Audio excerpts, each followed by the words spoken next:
Doutor Belísio, seja bem-vindo aqui ao nosso Panorama 95. Bom dia. Bom dia, Marcos. Bom dia, Geraldinho. Bom dia a todos os ouvintes, internautas. Uma satisfação mais uma vez participar aqui do Panorama. Já que estamos vivendo, já que vivemos no último dia 14 deste mês, o Dia Mundial do Combate ao Diabetes, como o diabetes pode afetar a pessoa idosa? Não só com a hiperglicemia, né? Não só com o açúcar aumentado no exame de sangue, mas indiretamente a diabetes ela afeta a população idosa em diversos órgãos, diversos sentidos. Comumente a gente já conhece as complicações do diabetes, na questão da insuficiência renal, da nefropatia diabética, que leva o paciente à hemodiálise, nas amputações, nas doenças cerebrovasculares, AVC, nas cardiovasculares, como infarto, a neuropatia diabética, ela faz com que o paciente fique com a desnervação periférica, ou seja, tem formigamento, dormência, perde a sensibilidade. Então essas comumente acometem tanto adultos, jovens como idosos, mas em particular os pacientes idosos a gente tem afeta as síndromes geriátricas. O paciente que tem diabetes ele cai muito mais. Ele tem uma complicação pela neuropatia que induz muita queda. A própria questão da visão atrapalha muito a locomoção dele e ele tem uma facilidade para cair muito maior. O idoso que tem diabetes, ele não só tem a diabetes, ele não só tem o cuidado de controlar a glicemia, ele tem que ter um cuidado de forma geral. E quedas é muito maior a incidência em pacientes diabéticos, como eu falei, tem déficit visual pela retinopatia, eles têm maior risco de hipoglicemia, eles têm uma maior incidência de queda na glicose, de uma hora para outra a visão fica turva e eles sofrem queda, além da questão... Obrigado, Fatinha, muito obrigado. Obrigado, Fátima. Olha aí. Bom dia. Bom dia. Isso é um ciúme grande, meu Deus. Bom, então tem um risco maior de acometimento das complicações causadas pelas síndromes geriátricas e queda é uma delas. Na questão cognitiva, na questão da insuficiência cerebral, a gente tem mais demência. O paciente que tem diabetes, idoso, ele tem muito mais demência, não só a demência causada por eventos cerebrovasculares, pelo micro AVCs, por infartos lacunares, por próprio AVC extenso, quem tem diabetes tem muito mais. E isso leva ao paciente a demenciar, mas a própria demência de Alzheimer. Os pacientes diabéticos, eles têm um risco muito maior de demenciar do que os pacientes não diabéticos. Lembrando que diabetes é uma doença, Marcos, extremamente comum na terceira idade. Metade dos pacientes diabéticos, eles são idosos, né? E se a gente for pegar pré-diabético e diabético, 80% dessas pessoas estão na terceira idade. Então, é uma incidência muito grande e nessa faixa etária eles não devem se preocupar simplesmente com o controle da glicemia. Eles têm que se preocupar também com as complicações que conhecidamente a gente já descreve, já tem campanhas de conscientização, mas as complicações geriátricas também, que eu falei de queda, falei de déficit cognitivo, tem a depressão. O paciente que tem diabetes, ele tem muito mais depressão do que o paciente não diabético, então depressão também aumenta a incidência em pacientes diabéticos. Isso a gente pode não enxergar à primeira vista, a olho nu, o que é que isso pode causar, mas quem tem depressão tem maior dificuldade de adesão ao tratamento. Então, aquelas mudanças de estilo de vida, de evitar, de mudar a alimentação, de fazer uma atividade física mesmo que idoso. O paciente que tem depressão ele tem muito mais dificuldade de aderir a esse tratamento. Não só esse tratamento não medicamentoso, mas a própria medicação. E quando se fala de insulina, aí é que a coisa degringola mesmo no paciente depressivo. Então, eles têm a depressão a diabetes aumenta risco de depressão e a depressão piora o controle do diabetes por essas questões que a gente elencou aqui. Então, a gente tem inúmero, tem a questão da incontinência urinária. O paciente que tem diabetes, ele urina muito mais, então ele perde mais urina. Se ele já tem dificuldade de controle de manter a urina, de perder o xixi, ele tendo diabetes, ele tem uma piora nessa incontinência urinária, principalmente se o diabetes estiver alterado, né? Se estiver acima do normal. Então, a gente tem aí várias nuances no paciente acima de 65 anos, e à medida que ele vai ficando mais idoso, 75, 80, isso vai se tornando cada vez mais, assim eu diria, mais sensível, mais difícil da gente lidar, haja vista da vulnerabilidade do indivíduo, do risco de complicações, seja pela própria doença, seja por essas síndromes, seja pelo tratamento. A gente sabe que o tratamento no paciente idoso, no paciente diabético, ele é menos intenso à medida que vai passando os anos, à medida que ele vai se fragilizando, e a gente vai assim soltando um pouquinho o acelerador, vai sendo menos agressivo, menos rigoroso. Então, tudo isso são nuances do paciente idoso que tem diabetes. Ele não só tem a glicemia para cuidar, não, ele tem várias outras entidades que estão aí presentes também nele. Estamos hoje aqui falando de um tema que é da diabetes, né? Onde 13 milhões de pacientes, o que significa quase 7% da população nacional, tem diabetes, né? Então, com certeza, muitas pessoas que nos escutam nesse momento têm diabetes. Agora, existem vários tipos de diabetes?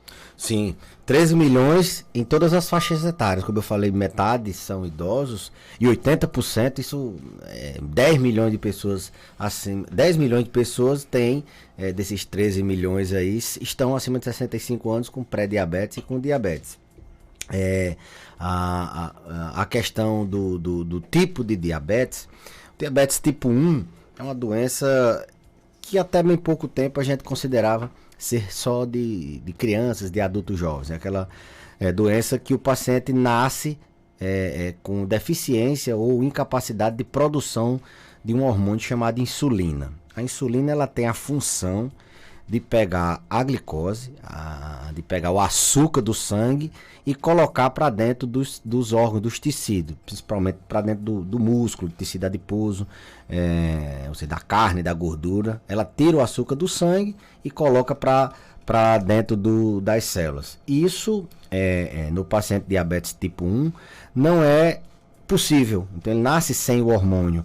É uma doença que requer logo de início tratamento com a insulina. A gente tem a insulina artificial, né? A insulina exógena que a gente faz e o paciente fica bem. Então, diabetes tipo 1. O diabetes tipo 2 é aquela diabetes bem mais comum da gente encontrar, a diabetes do adulto jovem, do adulto, do idoso, que tem como fatores de risco genética, logicamente.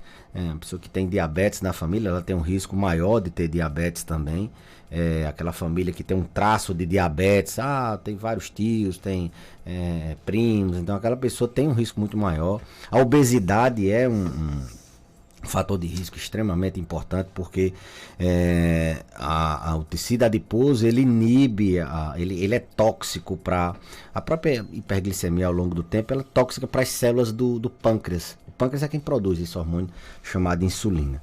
E a obesidade, ela dificulta esse serviço da insulina, de colocar o açúcar para dentro do músculo, para dentro da célula. A obesidade, ela faz uma resistência ao hormônio da insulina. Então, a resistência à insulina faz com que a glicose fique alta no sangue, porque não consegue colocar para dentro. E a obesidade, ela é fator de risco para o paciente desenvolver o diabetes. O sedentarismo, a gente sabe que a atividade física, ela produz músculo, e produzindo músculo, ela aumenta a sensibilidade, ao contrário da obesidade, ela aumenta a sensibilidade da insulina fazer esse serviço de colocar o açúcar para dentro do músculo. Inclusive nos idosos, Marcos, à medida que a gente envelhece, a gente vai perdendo músculo. E o músculo é um tecido extremamente assim, importante para o controle da glicemia. quanto mais músculo, mais facilidade o paciente tem de diminuir a glicose, porque a insulina age melhor. Ele tem uma expressão maior de uns canais que a gente chama de GLUT4 no músculo, que é exatamente essa facilitação do controle da diabetes. Então, o idoso ele tem pouco músculo, ele tem mais dificuldade de controlar a diabetes. A sarcopenia, ela aumenta a resistência insulínica. E o contrário, à medida que ele fabrica músculo, por isso que a gente tem sempre esse cuidado de orientar o idoso a não parar, para ele manter-se com o músculo, ele tanto ajuda no controle da glicose, como os outros benefícios do fortalecimento muscular, da atividade física, que são conhecidamente assim, claros para todos nós, né? Em especial a sarcopenia. Melhora risco de queda, o paciente tem pouco músculo, ele cai mais, o paciente que tem pouco músculo, ele cansa mais fácil, porque a gente tem músculo no diafragma, o paciente que tem pouco músculo, ele tem maior resistência à insulínica, ele tem uma tendência maior a desnutrir, ele tem várias outras complicações. Então, a obesidade é um fator de risco para o diabetes tipo 2, que é o diabetes mais comum. O sedentarismo porque o paciente não movimenta, não produz músculo, não ajuda essa questão. E uma dieta também desbalanceada, quem tem uma ingestão muito maior de carboidratos, de gorduras, ele não tem uma ingestão tão assim frequente de frutas, verduras, sendo uma dieta mais balanceada, ele também é fator de risco, principalmente para o tipo 2. Então o tipo 2 não é a falta, é a deficiência ao longo do tempo da produção da insulina associada a um aumento de resistência periférica. O idoso ele tem os 3 motivos. Com o tempo ele tem a deficiência na produção da insulina do pâncreas, ele tem menos músculo, com o tempo ele produz menos insulina, a idade ela faz com que isso aconteça, e tem mais resistência insulínica, além de outras alterações, mas ele tem uma tendência maior a ser hiperglicêmico. Ouvinte pergunta, quem tem diabetes 150 precisa ficar tomando remédio para o resto da vida? Depende muito do perfil do paciente. A gente, como disse aqui, se for um paciente muito idoso, a gente tem metas mais frouxas, principalmente paciente idoso frágil. Se for um paciente que tem uma demência, a meta ainda é mais maior ainda, a gente pode manter até glicemias em torno de 180, 190 glicemias de jejum em pacientes com demência. A gente monitora pela hemoglobina glicada, que é um tipo de exame que faz uma média dos 3 últimos meses das variações da glicemia no organismo. Mas 150, se for um adulto jovem, provavelmente tem que manter o tratamento, seja ele com remédio, seja ele não medicamentoso. Se a pessoa perdeu muito peso, fez uma reeducação alimentar, isso pode até, dependendo da hora, como eu disse, depende da hora, se foi em jejum, se foi sem jejum, essa glicemia, se ele estava doente, a gente sabe que uma infecção, qualquer agudização de doença aumenta a glicose, se está estressado também aumenta um pouquinho a glicose, se perde sono, se passou muito tempo sem comer, se comeu há pouco tempo, isso mas em média, isso aí deveria manter sim o tratamento. Cada paciente é um mundo, né? Assim, sem saber qual o remédio, sem saber as comorbidades, a idade, o estilo de vida do paciente, é difícil da gente. Mas 150 é uma glicemia que, se o paciente já está fazendo tratamento, ele tem que manter, não pode suspender, não. Se por algum motivo, de repente, a pessoa, por exemplo, descobrir a diabetes apenas na terceira idade, prejudica mais aí no tratamento ou não? Prejudica na adesão ao tratamento, porque passa por estilo de vida, mudança. Então, mudança de estilo de vida. Então, a pessoa que está com aquele hábito alimentar ali há 70 anos, para a gente modificar é muito mais difícil. Aquele hábito de não fazer atividade física é muito mais difícil. A questão da mudança do hábito, ela é difícil em qualquer faixa etária. E no idoso, em virtude de serem muitos anos, é muito mais difícil ainda. O próprio reconhecimento do diagnóstico, Marcos, é difícil, porque o idoso não tem sintomas clássicos do diabetes, muita sede, muita fome, urinando muito, ele tem isso muito mais discreto, ele geralmente tem uma turvação visual, sofre uma queda, o diabetes é descoberto muito mais no exame de rotina do que mesmo por sintomas, então é mais complicado nesse aspecto, porque ele passa muito mais tempo sendo diabético para poder ser, para se diagnosticar. No diagnóstico também tem uma dificuldadezinha que o idoso ele tem uma glicemia de jejum não muito alterada, aquela glicemia pela manhã. Ele altera muito mais aquela pós-alimentação, porque ele tem a gente quando fica num jejum prolongado, o fígado tende a fabricar glicose para manter a gente vivo. O idoso ele não aumenta essa fabricação de glicose pelo fígado, ele mantém normal, então ele tende a ter no jejum uma glicemia assim, na maioria das vezes até pouco alterada. A gente dá diagnóstico muito mais na pós-prandial, por isso que idoso com glicemia de jejum normal, a gente sempre não tem a certeza se tem uma história de diabetes na família, se ele está com alguma suspeita de diabetes, se no internamento descobrir que estava muito alto, a gente tem que fazer ela pós-alimentação, a gente tem que fazer também a hemoglobina glicada, porque eles tendem a fazer então a normalização não alterar tanto no jejum prolongado, eles alteram muito mais para expandir. Então diagnosticar é difícil, mudança de estilo de vida é difícil no idoso, o idoso tem dificuldade também na adesão, porque já toma alguns remédios para outras coisas e mais um ou dois ou três ou uma insulina é mais difícil para ele aderir. O idoso ele tem dificuldade de enxergar o remédio, então ele tem dificuldade para ingestão, ele tem dificuldade dificuldade de memorizar, de saber como é que tomam os medicamentos. Então quanto mais remédios, mais difícil é o tratamento, além dos efeitos adversos que toda medicação pode causar, efeitos adversos desde intolerância gástrica a eventos como hipoglicemia. Se a gente pesar muito a mão, ele faz hipoglicemia, e a hipoglicemia é um evento catastrófico no paciente idoso, que gera queda, gera desmaio. Então, Marcos, é bem mais difícil quando ele descobre já numa faixa etária geriátrica, em virtude de todas essas e muitas outras dificuldades que podem vir do tratamento, da mudança do estilo de vida, das complicações que a gente falou aqui das síndromes geriátricas. Uma queda num paciente jovem pode não custar não custar tanto assim, mas num paciente idoso pode ser decisivo para a vida dele, né?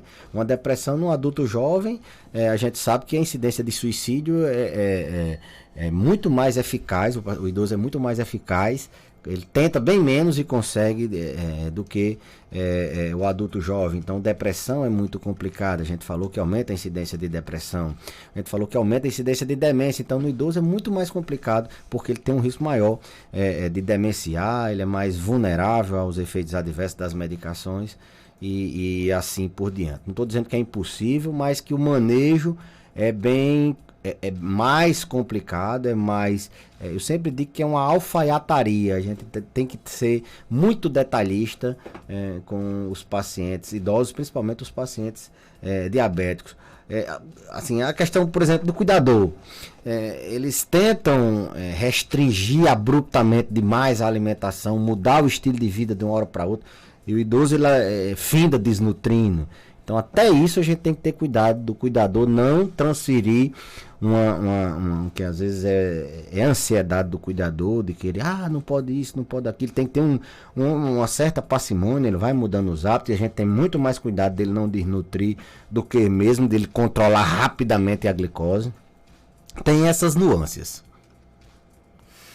Tem muitas perguntas aqui. Um paciente com 458 e diabético, precisa tomar insulina? Geralmente acima de 300 a gente tenta insulina. Isso é uma média geral. Como eu disse, a população idosa tem um pouquinho mais de cautela. Então a gente pode sim, no início, insulinizar, fazer uma insulina. Lembrando que insulinizar Um paciente idoso bem mais. A gente tem que ser bem mais rigoroso na questão de a cada 3 horas se alimentar, da dose. A gente começa em doses bem menores para evitar o evento catastrófico, que é a glicose baixar de vez e ele ter desmaiar, cair, ficar suando, passando mal. Então, via de regra, nessa faixa de glicemia 400 e pouco, a gente, pelo menos no começo, a gente tem que fazer insulina. Não sei se vai ficar direto, porque o paciente muda o estilo de vida, a gente vai, mas geralmente nesse nível aí a gente tem que controlar com insulina. Uma idosa com 83 anos, com glicemia entre 250 e 300. Gostaria de saber do doutor se isso é normal. Se não tem complicações, ela faz tratamento, mas não baixa. Bom, 250 a 300 num paciente com 83 anos, se não for demenciado, for um paciente rígido, a gente tem que baixar mais um pouquinho. Não tem que ser tão rigoroso para trazer isso para 100 não. Mas ali em torno de 180 a gente tem que ter um controle maior um pouco. Se isso aqui for de jejum, né? Até 200 mais ou menos a gente tolera, dependendo, porque tem a meta, a gente trabalha com metas nessa questão de controle de diabetes. Então, num paciente idoso, independente, rígido, que não tem nenhuma limitação, ele consegue fazer tudo, a gente tende a ser mais rigoroso um pouco, trazer mais para baixo, e aí a gente deixa em torno de 140, 150, isso falando de glicemia de jejum.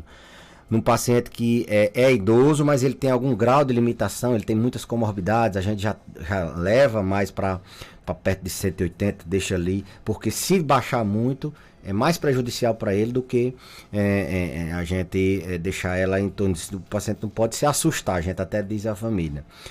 Agora, se é um paciente que tem já uma demência, tem Alzheimer, ele já tem muitas complicações, isso entra numa subcategoria que a gente chama de idoso frágil tipo B, categoria B. E aí a meta é um pouquinho mais frouxa. E se ele for cuidado paliativo, aí é que é mais frouxa mesmo. O que a gente monitora é através de um exame chamado hemoglobina glicada.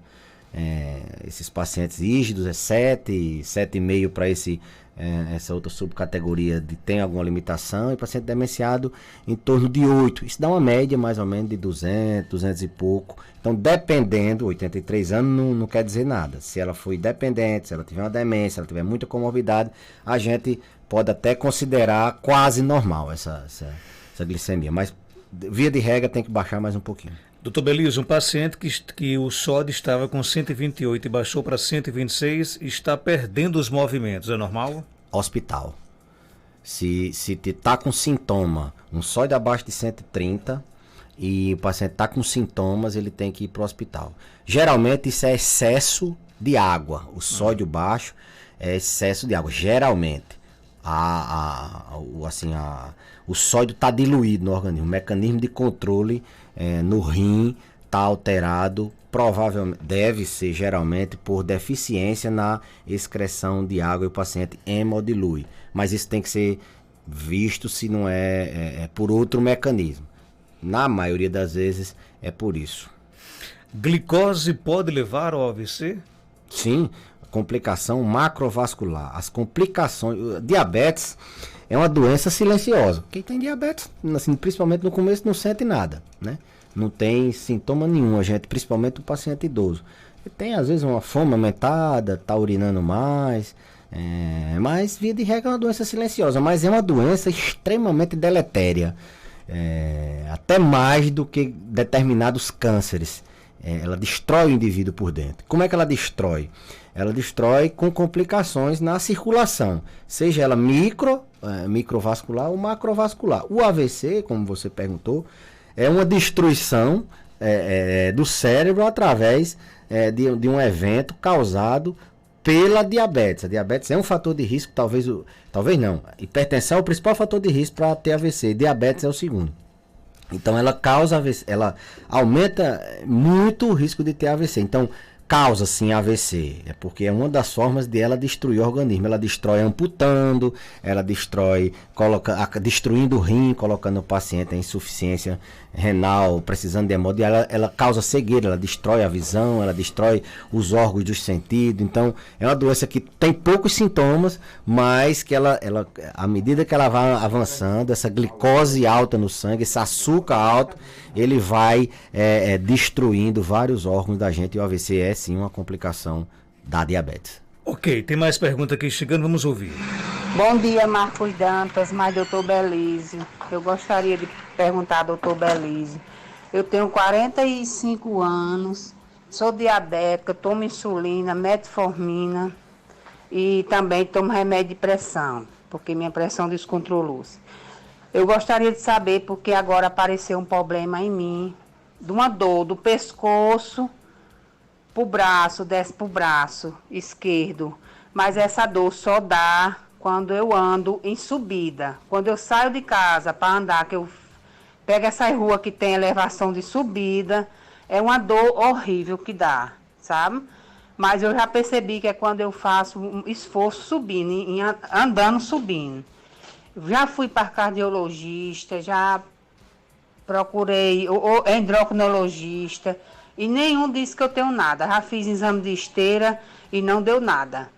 Eu gostaria de que ele fizesse uma avaliação para ver o que ele poderia dizer ou então me indicar algum especialista. Obrigada. E aí, doutor Belísio? Essa dupla, diabetes e hipertensão, ela é terrível. Quando tem só um, já é muito ruim. Elas juntas, elas se somam, elas ajudam a piorar tudo. Então, aquele risco que o paciente tem só com diabetes é X, quando junta com hipertensão, ela é 3, 4 vezes maior. Inclusive, vários estados, várias cidades, eles têm ambulatórios só de hipertensão e diabetes. Assim, para cuidar dessa população. O próprio Estratégia de Saúde da Família tem uma coisa chamada hiperdia, que é só para tratar diabetes e hipertensão, dada a gravidade que é duas doenças altamente destrutivas para o organismo, porque o paciente não sente nada, ele acha que está tudo normal, e que se combinam, se somando e causando problemas seríssimos. Ela é jovem, 45, mas já tem as duas doenças. Recomendo fortemente que ela mantenha essas duas controladas para diminuir o risco dela ter complicações. A questão da dor do pescoço indo pro braço, quando ela começou a descrever, eu disse, eita, eu fiz uma careta, uma angina. Por quê? Paciente que tem dor assim, na região do pescoço esquerdo, a gente pensa em angina, que é uma semi-oclusão de uma artéria do coração. A gente chama de angina, é uma dor em aperto, geralmente ela classicamente tem um aperto que ela no peito, que vai para o braço e que piora com esforço. O paciente diabético, ele tem muito equivalente anginoso.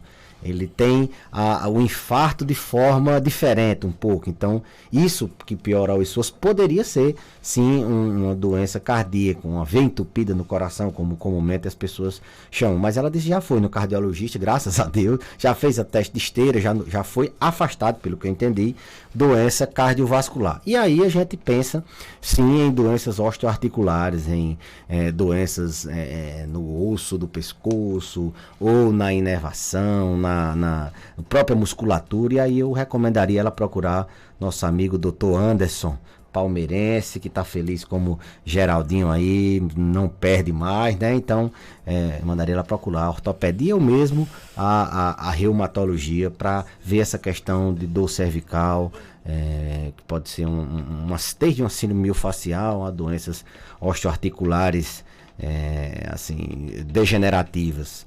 Então, a pergunta dela serviu para muitas outras pessoas. No esforço, a gente tem que afastar a doença coronariana, que é uma complicação comum do diabetes, é uma complicação que os pacientes que têm infarto, a maioria são diabéticos, e isso é um sinal de alerta. Ela fez muito bem já procurar a cardiologia para ver se não tem nada no coração. Ok, tem mais pergunta aqui, vamos ouvir. Bom dia, Marcos Dantas, e bom dia, doutor Belísio. Doutor Belísio, eu queria fazer uma pergunta ao senhor. porque eu tenho um problema de tireoide e hipertireoidismo. E dos meses para cá, de julho para cá, depois que eu tive o Covid-19, eu emagreci muito, entendeu? Eu trabalho muito, porque eu sou lavadeira, eu emagreci muito, fiquei sem vontade de comer, sem vontade de me alimentar. Não tenho muita vontade de comer. Aí eu fui ao médico, o médico disse que eu estava magra, eu estava emagrecendo porque eu não estava me alimentando. E por causa da tireoide. Aí eu queria saber o que eu devo fazer, porque eu estou tomando remédio, mas não aumentei nem 1 grama ainda. Não sou muito de comer comida de panela, como muita bargana. Aí eu queria saber, porque eu fico preocupada, doutor Beli, de ser outras doenças, sabe? Por causa dessa minha magreza, porque eu já era magra, mas estou muito magra ainda, tomo muito café, muito estressada, na menopausa. Aí eu queria que o senhor me indicasse um médico, se eu deveria fazer um tratamento com o senhor, que é geriatra, até porque eu já tenho 57 anos, ou procurar outro clínico, por favor. E aí, doutor Belísio? Vou fazer aqui só uma ressalva da pergunta anterior, que eu lembrei de que a paciente tranquilamente ela fez a esteira, né, da dor no peito e tal. Imagine idoso que tem artrose no joelho, tudo é mais difícil. Ele não tem essa dor típica. Como é que a gente vai afastar a doença cardiovascular? A gente muitas vezes tem que pedir um exame bem mais de difícil execução, que a maioria das vezes não tem na nossa cidade.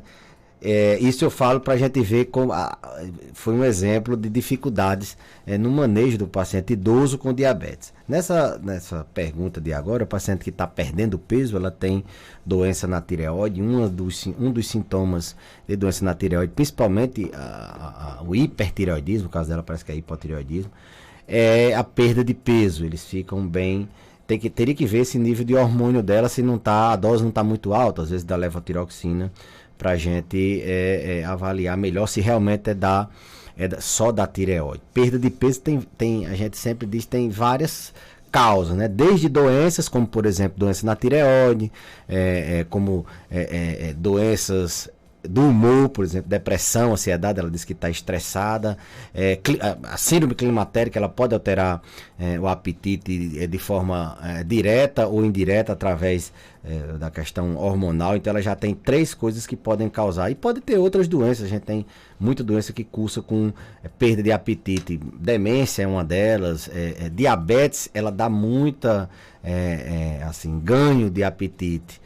É diferente da questão dela. A gente tá falando de diabetes, câncer. Não estou dizendo que ela já está estressada. Se eu for falar que pode ser câncer, ela vai ficar mais estressada, mas eu estou para a população em geral. Perda de peso, a gente sempre investiga alguma doença neoplásica. Aí passando por problema na dentição, problemas, um dente doendo, você não mastiga, você perde apetite. Engasgo, o paciente tem disfagia, toda vez que ele vai comer, ele se engasga, ele perde o apetite. Tem doença, dor no estômago, ele perde apetite. Se ele tem doenças, se ele tem problemas desde a dentição, passando por estômago, passando por intestino, ele pode ter alguma doença intestinal, ele pode perder peso mesmo sem querer. Medicamentos, tem muitos medicamentos que causam perda de apetite. Eu falei que se a dose estiver alta do hormônio da tireoide, ela pode perder peso. Perda de peso é uma dos sintomas, uma das queixas que mais a geriatria recebe o paciente. Eles dizem, doutor, tô com fastio, tô perdendo peso e eu vim aqui para o senhor passar uma vitamina. Na maioria das vezes eles já vêm pedindo uma vitamina, ou já vem tomando uma vitamina, e a gente sai nessa linha de investigação, passando por medicamento, vendo se tem alguma doença, se não tem nenhum sintoma disfágico, se não tem nada na cavidade oral. Às vezes até uma boca seca, Marcos, que é muito comum no idoso, a xerostomia, causa perda de apetite. E a partir daí a gente vai traçando. Então, dependendo dela, tem 57, faixa pré-geriátrica, a gente está assim, habituado a tratar, pelo menos pesquisar, investigar e tentar buscar a causa de perda de peso. Doutor Belísio, obrigado pela sua participação. Até terça-feira, se Deus quiser. Até a próxima terça-feira, se Deus quiser. São 8h08. Doutor Belísio volta na próxima terça-feira aqui no